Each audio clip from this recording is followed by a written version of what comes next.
শুভ সন্ধ্যা বন্ধুরা, আশা করি আপনারা সবাই খুব ভালো আছেন। আমিও খুব ভালো আছি। তো বন্ধুরা, আপনাদের কাছে আমার একটাই চাওয়ার যে আমার ভিডিও যদি ভালো লাগে আপনাদের, একটা অন্তত লাইক কমেন্ট করে যাবেন যে কেমন হচ্ছে আমার ভিডিও। সেই ভুলটা অন্তত ধরিয়ে দিন, না হলে বুঝবো কী করে যে আমি ঠিক দিকে এগাচ্ছি।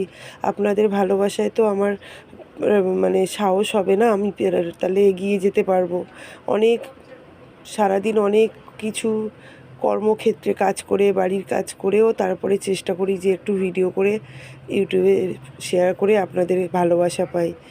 তো এইটুকুই আপনাদের কাছে আমার চাওয়ার, যে আপনারা আমার পাশে থাকবেন। আপনারা পাশে থাকলে আমার আরও কাজের গতি বাড়বে, সাহস বাড়বে। আরও মানে আমি কাজ করে দেখাতে পারবো যে আর মানে যেটা ভুল হচ্ছে সেটাকে ধরিয়ে দিলে সেই কাজটা আমার আরও ভালো হবে। এটাই আমার আপনাদের কাছে চাওয়ার। আর বলি, আমি বাজারে গেছিলাম, গিয়ে তো ইলিশ পছন্দ হলো, জোড়া ইলিশ নিলাম, আবারও জোড়া ইলিশ। কিন্তু ব্যাপারটা হচ্ছে ইলিশটা কতটা ভালো হবে একটু সন্দেহ আছে আমার, কারণ একটা 800 ওজন, সেটা কিন্তু বেশ ভালো আমার মনে হলো, যেটা এখন কাটছে এটা 800 গ্রাম ওজন। এটা মোটামুটি ভালোই দেখলাম, কিন্তু এটার বলেছি ওই জন্য যে মানে গোটা পিস করতে, এটা না কাটতে।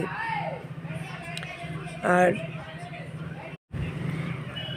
তো ওরা গোল গোল চাকা করে কেটে দিয়েছিল। আর এটা যেটা এখন কাটছে, এটা হচ্ছে 1 কিলো 400 ওজনের। এত বেশি ডিম ওর নিজেই ধরে কাটতে ওর অসুবিধা হচ্ছে। তো যাই হোক, সে মাছটা নিয়ে আমার একটু সন্দেহ আছে। তো ভাই তো বললো না ভালো হবে। তো আমি বললাম যাই হোক, মাছ যতটাই লস হোক, ডিমও তো আছে, ডিমটা খেতে পারবো। কিন্তু বন্ধু, আপনারা বলুন যে কীরকম লাগে ইলিশ মাছ যদি ঠিকঠাক না হয়। কিনে নেওয়ার পরে একটু মনটা খুঁতখুত করছিল যে কি করলাম, ঠিক হবে তো? যাই হোক, দেখা যাক কেমন হয়।